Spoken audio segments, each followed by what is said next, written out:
Hello, and welcome back to the Chris McPherson Show as it's time to talk some tennis.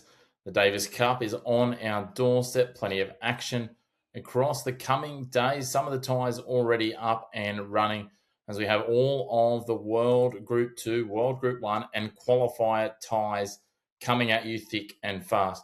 We're going to be focusing in on the qualifiers as 26 teams go head to head to try and fight their way through to the next stage of the Davis Cup playoffs. We'll run through the ties, who's playing in terms of the countries, and then we're going to do a bit of a deeper dive onto the Australia tie. So looking at the matches, we've got Chile and Serbia going head-to-head. We've got Germany taking on Peru, Croatia against Denmark, Ecuador against Australia, which we'll dive into a little later on, Norway and Great Britain, which was one of the early ties to get started, and the Brits lead 2-love. We've got Bulgaria and Belgium, Japan and Austria, that's tied at 1-1. Again, an early starter.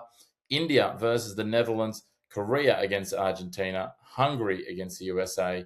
Czechia against Sweden, which will be a big one. France versus Slovakia, another big all-European tie.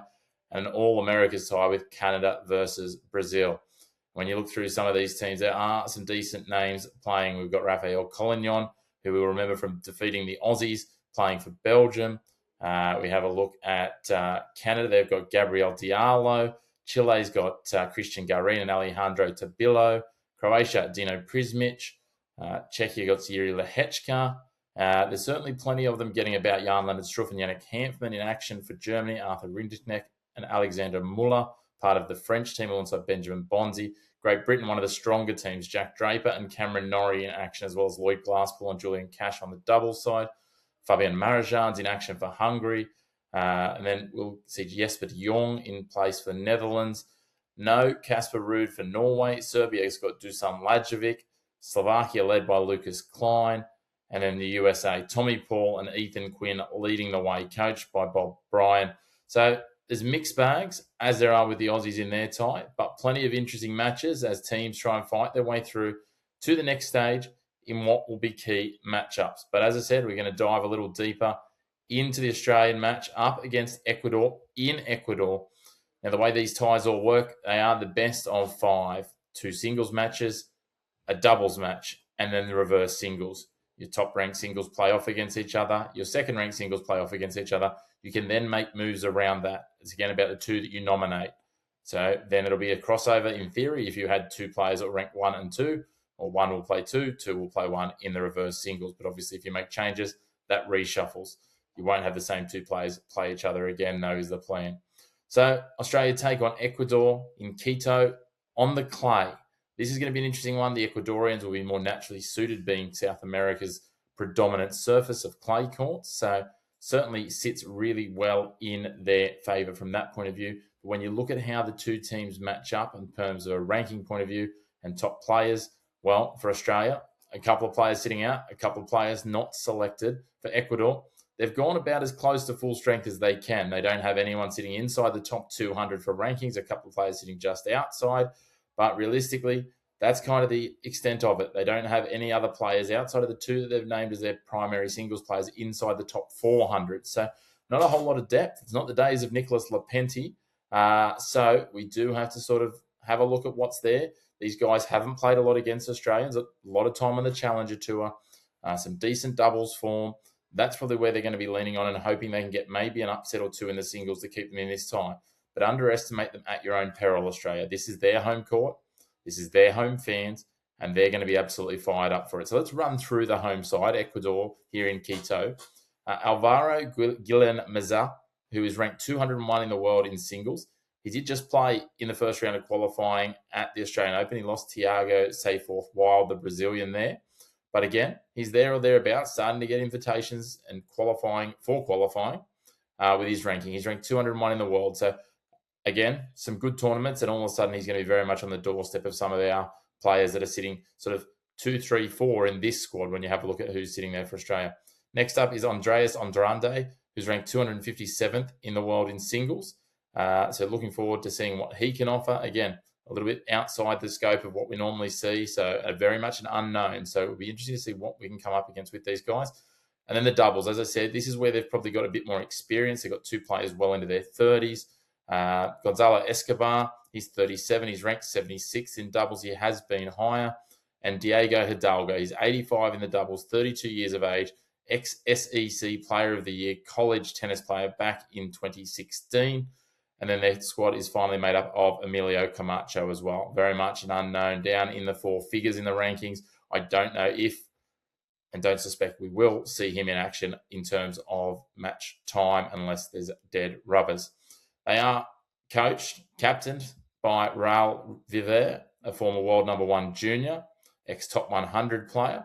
So he knows his way around the tennis court from the 80s and has played against names like Boris Becker, etc. in his career, representing Ecuador previously at the Davis Cup over a prolonged period of time through the 70s, 80s and 90s.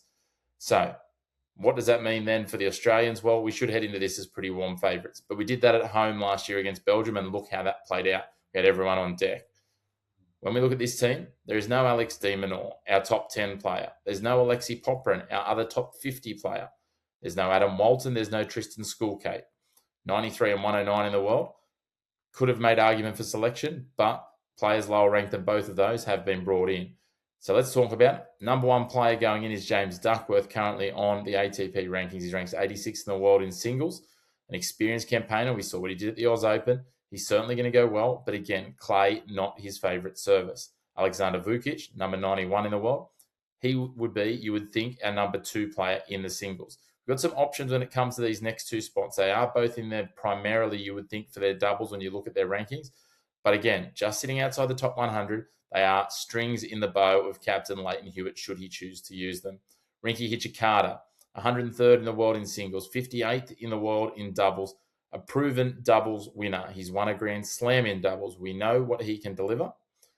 And I expect he'll be partnered with Jordan Thompson, 110 in the world in singles, not quite back to his best. We saw that at the Oz Open, still looking to work and build.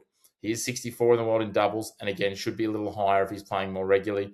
So that is what I expect as our doubles pairing. And then we look at our wild card, Tanasi Kokonakis, who's come in, as I said, in the absence of Walton and Schoolkate, as that 5th player that Leighton Hewitt's gone with. Don't worry about where his ranking numbers are. He's well beyond his best in terms of ranking numbers, but we know he can turn it up for Australia. So he might just be that ace up Leighton Hewitt's sleeve should he need it in those reverse singles, and that's where I think Leighton Hewitt will have some decisions to make. Again, none of these players where I'd say clay is absolutely their favourite surface. de Minaur by far, not just in terms of ranking, but even in terms of how he performs relative on clay to other surfaces, it's fair to say probably our best. So we're going to have our work cut out for us on a less favoured surface. We're going to have the crowd against us in Quito. But I think the Aussies should get this done. I wouldn't be surprised if we drop one of the singles or the doubles match. But again, there should be more than plenty. I can't see us dropping both of those and another singles. I don't see that we should get knocked out here. If we do, there needs to be a complete overhaul of the Australian Davis Cup team, and that's what we'll be looking at. We'll give you an update at the end of the weekend, though. Really looking forward to this. These matches get started on Saturday, our time. It'll be Saturday evening, our time. Saturday and Sunday, the matches will be played. So we'll see how it all shapes, how it all plays over there in Quito. As we said, de Minaur, Poprin electing not to make the big trip. The tour's moved on from the Asian swing. It's a big trip over from Europe and those other sort of locations that they're playing at the moment to get back to Ecuador. That's what they've elected not to do. Will it come back to bite Australia? If it does, as I said, there needs to be an overhaul of this team, and it's going to be a real shake-up after a disappointing campaign last year as well, where we lost to Belgium at home.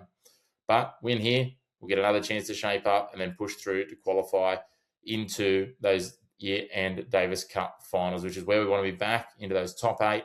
Don't necessarily love the format now, but it is what it is. So I'm going to say the Aussies get it done 3-1. 5th rubber will be a dead rubber. Love it if it's 3-0 and we get it wrapped up by the doubles. We'll wait and see. As always, if you haven't already, make sure to hit like on the video, hit subscribe on the channel, and get involved in the comments. Let us know. Are the Ecuadorians any chance of an upset? Do we see some sort of miracle here on the clay of Quito? Or will it be the Aussies getting it done? Who do you like in some of those other play-ins, the qualifiers? Let us know there as well. And let us know if there's stories that you think we've missed that we should have been talking about in some of those World Group matches as well. But until next time, thanks for tuning into your home of the black and white of sports. No grey opinions here on the Chris McPherson Show.